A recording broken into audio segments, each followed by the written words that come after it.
was 26? What was his name? Mark Howard? Nope. Zeller. Tim Zeller. Yep. He always had the most wildest looking car, and I remember yeah. that car was wild. Evil. That thing was evil. He was bad fast, though. Yes, he was. Were you there when he did the pirouette? Yes. That was one of the weirdest things I've ever seen a late model do. That was in a heat race.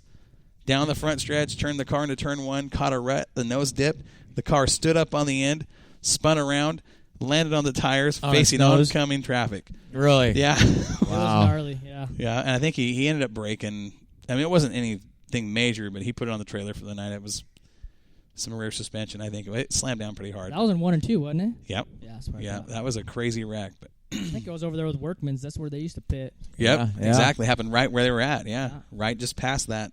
Yeah, it was a pretty crazy deal. So I do miss those days. That's what I grew up watching. I mean, we got great racing. I miss the days with the pits in the infield. So do I. A lot of people do. Yeah. I was one of the first ones to give kudos to pitting in the backstretch so we can all park out of our trailers and make it convenient. Right. But I miss the infield. Yeah. You can watch the races and work on your car at the same know time. where you're at in the and all the program. fans could see you. Yeah. The only thing that was a pain in the butt was loading up when it rained. Yes. Oh, man. Well, the weekly rat race to get in first and get out first. And, right. You know, that part did suck.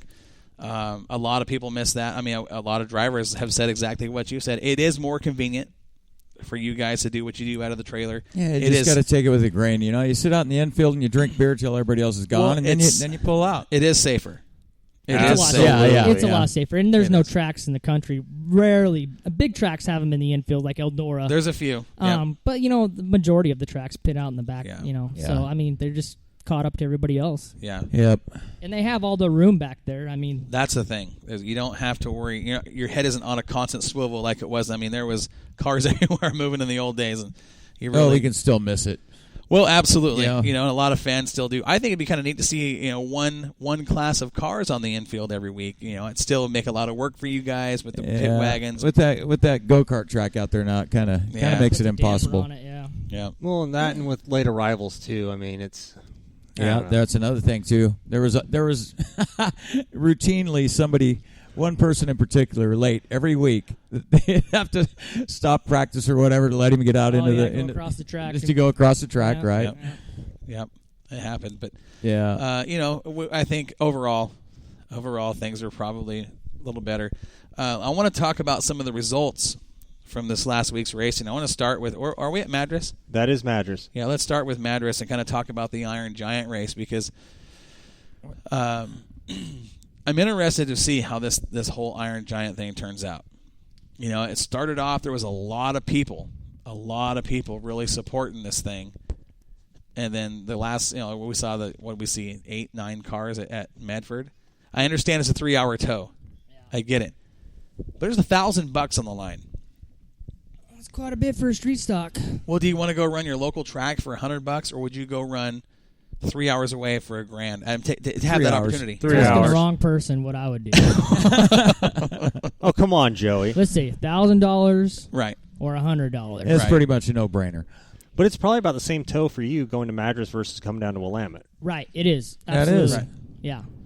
So, but I mean, so the local guys here in the valley got to tow down to Medford. It's a 3-hour deal for $1,000. What is it from the valley to Madras? 2 hours? 2.5, 3 hours. Yeah, it takes me about an hour and a half, hour and 40 minutes from Portland. Just going right over the mountain. And from here, when you go back by Sile, you go through Sile, or you go through Sweet Home. Right. Yep. Yeah, if you're hauling, you've got to go up to Salem. Otherwise, you're not going to be enjoying life. Oh, God. And you're going to blow a rear end out on the way over. Going over that pass. That's funny, because I've blown a rear end with Steve Moore going up that pass. Well, didn't you do one a couple weeks ago coming back from... we don't want to talk about it. That one's still a little fresh. That man, sorry to hear that. So let's go. Look at how many cars showed up. This is a good thing, but you got to remember they're running sportsman versus street stock there too. So, and they took 6, I believe. No, 7. 7 from the B. So you're looking at 13. A field of 27 cars. Yeah, that's a big field. Field of 27 cars signed in. Well, there had to be more because Kevin Roberts didn't make the show, and no. What? Yeah, Kevin Roberts of all people. No, they took 8. They're 26 cars. 26 cars. 20 started the A. Yeah, but look at that field. Well, here's what I thought was kind of cool when I got the results. Ron Brewster in a borrowed car. He borrowed B.J. Wild's car and goes out and wins the deal. That's a pretty cool race car. Have you seen it? Yeah, I saw it. have you seen it? Yeah, I saw it on Facebook. A nice looking car. Yeah, it is. I see it in person. It's a nice car. Yeah. But it's a sportsman car. It's not Right. like David's car. Right. No. No offense to Ron, because Ron's a great driver, and he would, he's fast, but that car is pretty nice. But for the first time in it it, to looked go real out, nice. I mean, $1,000 payday, first time in the car, to see David There it Cronk. is. Yep. That's a nice looking car. It is. Old school Grand National style Yeah, stuff. I mean, absolutely. I think of, what was his name? Sam, was it to Sam Pettit. Allard? Sam, Come on. I don't know what you're talking about. the old Grand National driver. Oh. It was Grand National. It wasn't even Winston Oh, County. yeah. Anyway, you know Move what I'm on. talking about. Moving on, yeah. That's car brings that, with the 0-0 with the orange, and kind of brings that to mind. But, to see Ron Brewster in a borrowed car, $1,000 payday, kudos to him, good run. Yep. You look at the guys that finished behind him. You got David Cronk, Shannon Horn. We know how fast he is. He's been fast all year. He's been fast all year. Yes, he has. And right behind him was, Roger Hubbard, who I'm assuming was in a sportsman car. No, that's a street stock. Was it? Yep. Okay. Then you got Jesse Yankee. Did they put... Is that That's Lindsay? McKenzie. That's McKenzie. They got it Lindsay listed is- as Lindsay. I was yeah. like, who's that? Yeah. Mackenzie Lockhart, and it finished 6th. Whitehouse. James Whitehouse. And seventh James place. Whitehouse, Wow. I think, has led in every one of those street stock features at some point this year. That 49 car, he's been Yeah. fast. Yes, he has. I like that, Chevelle. Then you got Brad Short, Tim Jenner, and then Abe Stills running out the top 10. Kyle Yack, 13th. Jordan McDonald, 14th. Chris West, 15th. I mean, I know they were in a wreck, but that shows you that this Eric Jarnport, clear back in 19th. That shows you, those are some pretty big names in that street stock world around here. Exactly. Well, and look at what happened on the B main. Kevin Roberts finished 2 laps down. You don't see that. You don't see Well, that. he had a problem. He had a flat tire. That's what I heard. On the heat race, he got a flat tire. I don't know what happened. I don't remember. I imagine something happened because Yeah. Kevin should be in the A. Yeah, Absolutely. We're used to seeing Kevin in the top 2 or 3 of the A.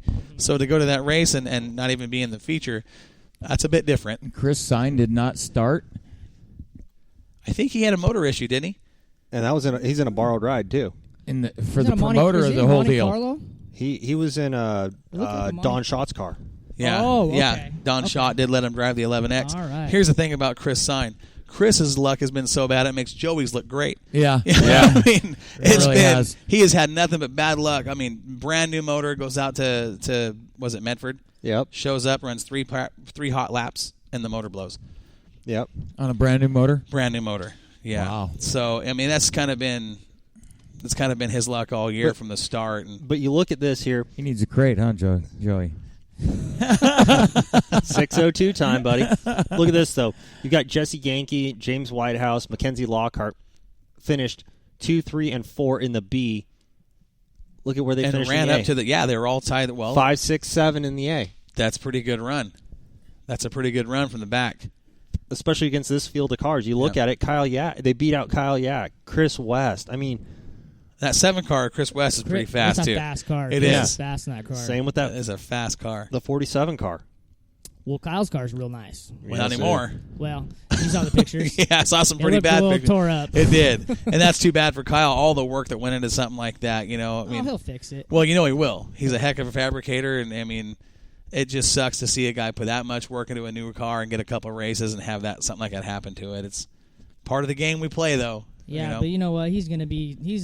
Honestly, he's probably the one to beat for the remainder of the big races. He's tough in a street stock. I mean, he's tough in anything. He is. He was really is. tough in a modified. He's tough in a late model when he ran a couple times. Well, what was it? 2 years ago? 2 years ago, I think he won every big race there was in the street stocks. Whether it's Sunset, Willamette, Cottage Grove. He think he won $8,000 that year with that car. Jim's Thriftway. Yep. Was that Iron last Giant. year? Yeah. No. Well, he No, won last I think year. it was last year. He won Last at year. Banks. He won and it- then he he won won- the Iron Giant race. And he won 2 at years ago. Wallbanger. And he won the Wallbanger. And he won it 2 years ago at Sunset, the 100-lapper. Yeah. And that ratty looking street stock Yeah. that everybody thought was a pile of what. Yeah. He showed up and just cleaned house. Put it on him. He laid it on him. I think that car actually over a season and a half won a total of like $8,000. Seriously. More than that. I mean, it's just more than that because Wallbanger paid $2. Jim's paid $1,000, and then the 5,500 was 5,500. Right. For the That's Iron a lot Giant. of money in you can buy 2 street stocks for that. No kidding. You really should be able to. Well, yeah, you should. Now you can buy a rolling chassis.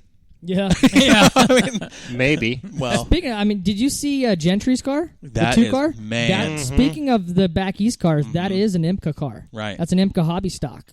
Yeah. Look underneath really? it. It's beautiful. It is a beautiful race car. David Kronk was telling me about it from Madras, so I went. From Banks the weekend before, and I went over and looked at it. Beautiful car. It's fast. Oh, yeah. It's fast, and that arguably, if you want to call it a street stock in our area, arguably the nicest one I've ever seen. Oh, beautiful. I mean, yeah, Corey's not joking. It's a nice, and it's nicely fast built too. street stock. It's on another level. So is it like on Langen level or? I had actually, nicer. Yeah, What? yeah, and we know what Langen's equipment is. I mean, truly, those guys built that car, and phenomenal piece of work.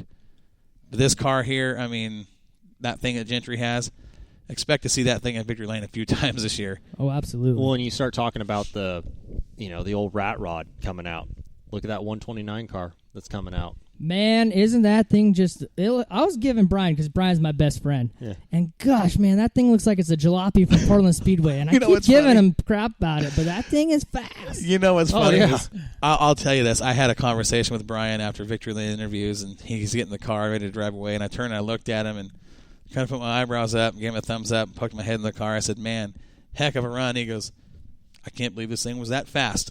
He's looking around. He goes, this thing is the biggest piece of... He goes, I'm not kidding. I can't believe I did what I did in this car tonight. He goes, I don't know. He was kind of at a loss for words himself. Like, this car is nothing special. It looks like a demolition derby car. It really does. Well, here's the thing, though. But Brian doesn't care about looks. Brian's one of those guys that wants to go to the racetrack and race. He can care less about how his car looks. But you look at his late model, which is absolutely beautiful. Because it's still new body. Well, you know what I'm saying, though. Yeah, but yeah. And then he shows up with the Monty, and it's kind of like spray painted numbers. Let's go racing. Right. That's Brian Kronk. What? And then you see him drive, and you go, "Yeah, that's Brian Kronk." Yeah, He doesn't drive that car any different than he drives his late model. I was telling him when he came in after the heat race, I was like, "Dude, that thing works better than my late model. It gets on the right front more than mine does." It was too. Yeah, that thing looked like it had a 4-bar under it. It was just digging. He was moving. Yeah, he was having fun. He had a pretty big smile on his face after the races, and he got that Strawberry Cup victory in the check. And well, he worked pretty hard on it during the week because he had a transmission break and driveline break and just all sorts of things. Yeah, the first time in, and he tore that thing up pretty good. I remember cleaning up the puddle. Yeah. It was a mess. So they went to work, and they did it right and showed up and put it on him. He's going to be tough to beat also. Yeah, he is. It'll be fun to watch. And the street stock class, I've said it a million times, I'll say it again, as a race fan, probably my favorite class to watch. They're fun. Yep. The way they race each other. Isn't like close. Yeah. It was good. It was good. And you got really good competitors racing in it. Absolutely. That have been at a top level at one point in their career. Right. And it's a tough field top to bottom. Even what we call the slow cars now in that class are still pretty good cars. And you get 18 cars in a feature, and 15 of them are capable of winning. Absolutely. Yes, sir. So, Sunset, they had a pretty good show. From what I hear, had a pretty good show down there. I did hear of, was it at Sunset we had the big wreck and someone left in an ambulance? Did we hear about this? Mm-mm. I heard something about it. Maybe that was at Madras. I don't want to go too far into that because I don't want to misspeak, but I heard. Yeah, I don't know. Now, I've been looking for something. I can't find it, but I did hear something about it. But are you surprised to see Tyler Owen at the top of that list there? No, not at all.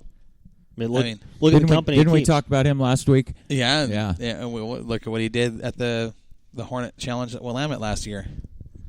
Exactly. He timed in with what, a 17.294. 7 tenths. That's a lot of time, especially in that division, the Hornets, the 4-cylinder class. Yep. He came out there and put it on the wood and just let her fly. But William Wolf, he drives that little Toyota. Have you guys seen that car at Sunset? It's got the old school, the white, the orange, and the red with the old school Toyota paint scheme. Mm-hmm. neat little car. I mean, and he's fast, but to be 0.7 of a second behind the fast qualifier, from first to second was 0.7. Yeah. That's at Willamette. That's the entire field. Yeah. You know what I mean? Right. Yeah.